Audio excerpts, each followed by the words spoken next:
नमस्कार दोस्तों, हर हर महादेव, ओम शिवाय नमस्तुभ्यम। गुरु जी के चरणों में कोटि कोटि नमन।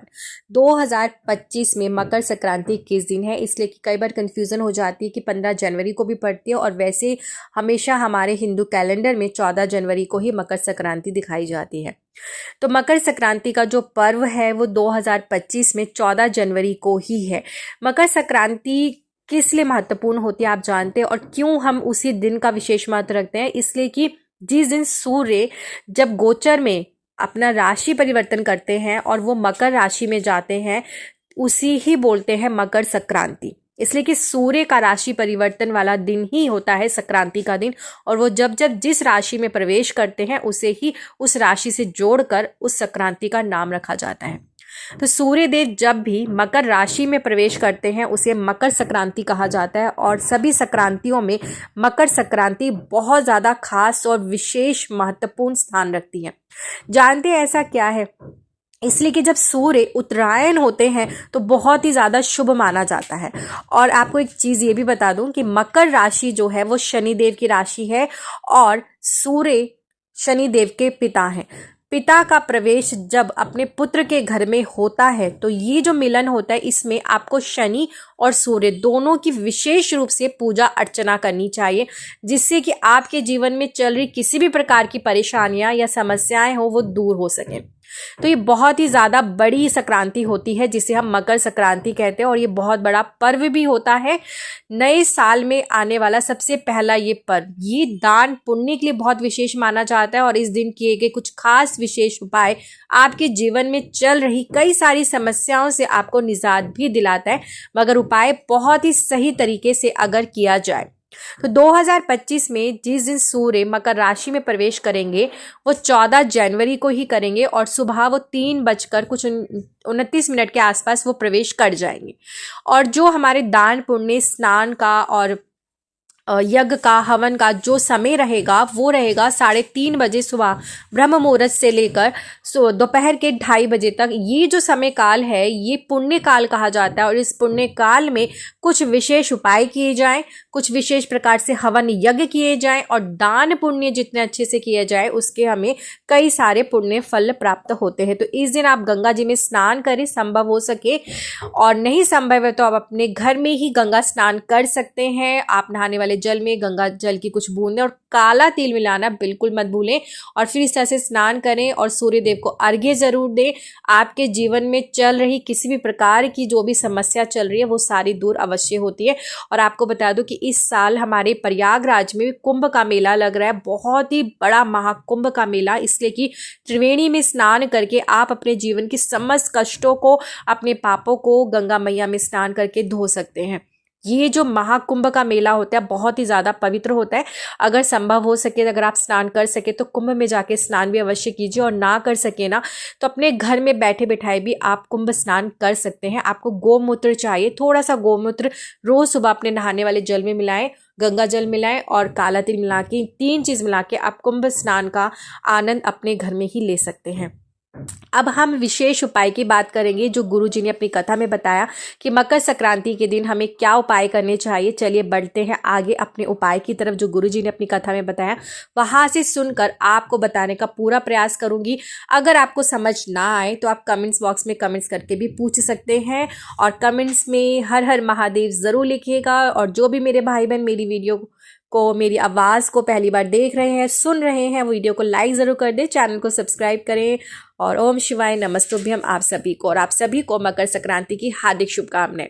तो मकर संक्रांति के दिन एक खास विशेष उपाय, अगर आपका व्यापार नहीं चल रहा, आपकी धन से जुड़ी बहुत सारी समस्या, आर्थिक स्थिति आपकी अच्छी नहीं है, पैसा टिक नहीं रहा है, तो ये खास विशेष उपाय आप मकर संक्रांति के दिन ज़रूर से ज़रूर करें। सुबह से शाम तक में आप ये उपाय कर सकते हैं, आपको कहीं जाने की ज़रूरत नहीं है। बस आपने ये उपाय अपनी दुकान पे, अपने व्यापार स्थल पे, या तो आप अपने घर में, वो व्यक्ति भी कर सकता है जिसके ऊपर कर्ज बहुत ज़्यादा है या जिसके व्यापार में समस्याएं बहुत ज़्यादा है। तो आपको इसके लिए थोड़े से काले तिल तो ज़रूर चाहिए, इसलिए कि देखिए मकर संक्रांति का दिन, और वो भी जब ये माघ और पौष का महीना होता है, इनमें तिल का बहुत ज़्यादा विशेष महत्व होता है, और शनिदेव को प्रसन्न करने के लिए भी हम काले तिल का प्रयोग करते हैं।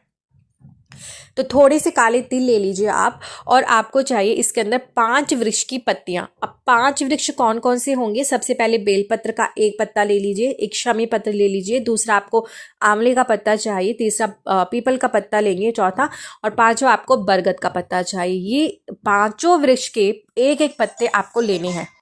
तो पांचों वृक्ष के आपने एक एक पत्ते लेने हैं। अगर आपको ये वृक्ष के पत्ते कहीं कोई एक कम मिलता है तो आप किसी और दूसरे वृक्ष का भी पत्ता ले सकते हैं। मतलब कि आपको 5 वृक्ष के पत्ते चाहिए, जिसे कि पंचवटी कहा जाता है। तो आप इस तरह से ये 5 वृक्ष के एक एक पत्ते ले लीजिए। थोड़ा सा काला तिल लेंगे, एक आपको इसमें बबूल के पेड़ का कांटा भी चाहिए। ये तीनों चीज़ें आपने लेनी है, और लेकर जिस व्यक्ति का व्यापार नहीं चल रहा वो अपने सर से 21 बारी इसे घुमाए। एंटी क्लॉकवाइज घुमाना है, जैसे घड़ी सीधी घूमती है उसके उल्टे अपोजिट साइड में आपने इसे 21 बार घुमाकर बहते हुए जल में प्रवाहित करना है। और अगर आप अपने व्यापार स्थल पे, अपने दुकान पे, अपने ऑफिस में या फैक्ट्री में भी खड़े होकर ये उपाय कर सकते हैं, वहाँ पर भी आप ये कर सकते हैं। आप ये सारी चीज़ें ले लें और अपने पूरे ऑफिस में, दुकान पे घूमते हुए उसे बाहर निकल के जाके किसी भी जल में प्रवाहित कर दे। अगर आपके यहाँ कोई बहता हुआ जल ऐसा नहीं है तो आप किसी भी वृक्ष के नीचे भी छोड़ सकते हैं। ये उपाय आपको साल में एक बार करना होता है, और वो भी मकर संक्रांति के दिन। अगर आपके व्यापार में बहुत ज़्यादा समस्या चल रही है और आपका व्यापार बिल्कुल भी नहीं चल रहा है तो ये विशेष उपाय ज़रूर से ज़रूर 14 जनवरी के दिन करना चाहिए, मकर संक्रांति को।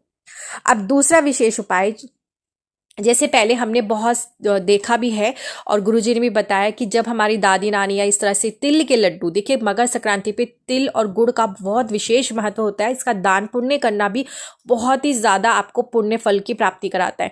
तो इस दिन आप तिल का और गुड़ का दान ज़रूर करें, और इसके लड्डू बना के दान करते हैं तो बहुत ही अच्छा होता है। गरीबों में आप इसका दान कर सकते हैं, गर्म चीज़ों का होती है ये, और इसका दान करना बहुत ही आपको पुण्य फलदायी होता है।